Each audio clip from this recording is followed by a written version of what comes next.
আল্লাহর রাস্তে ফ্যাসিস্টদের রাস্তা কেউ ধরবেন না, অনুরোধ করে বলি। ফ্যাসিস্টদের রাস্তা ধরলে দেয়ালে পিঠ থেকে গেলে জনগণের উত্তাল তরঙ্গমালায় এমন ঢেউ হবে, সেই ঢেউতে ভেসে যেতে বাধ্য হবে। আমার কথায় কি অন্যভাবে নেবেন না। আমি বারবার বলি, এটা যেন জামাত ইসলামী নেতাদেরও মনে থাকে, এটা যেন শফিকুল ইসলাম মাসুদেরও মনে থাকে।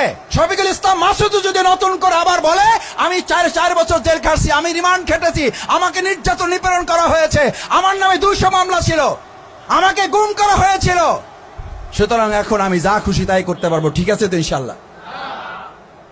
এখন এই শফিকুল ইসলাম মাসুদ মজলুম ছিল, এই শফিকুল ইসলাম মাসুদ যদি জালিম হয়ে যায়, এই জালিমের বিরুদ্ধে আপনারা রুখে দাঁড়াবেন না?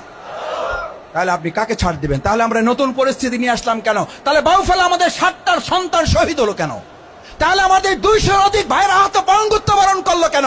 আমাদের এই তরুণ যুবকেরা জীবন দেওয়ার জন্য এরকম বুক পেতে দিয়ে কেন বলেছিল বুকের ভিতর তুমুল জ্বর, যতবার গুলি কর? কেন বলেছিল এই কথা?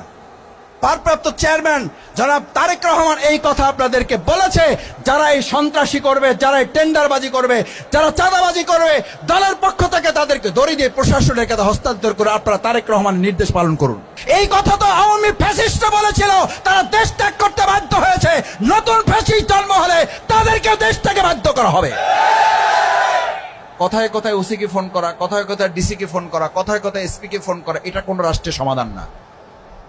রাষ্ট্রের সমস্যার সমাধান হচ্ছে আপনি যেখানে ব্যবসা করেন সেখানে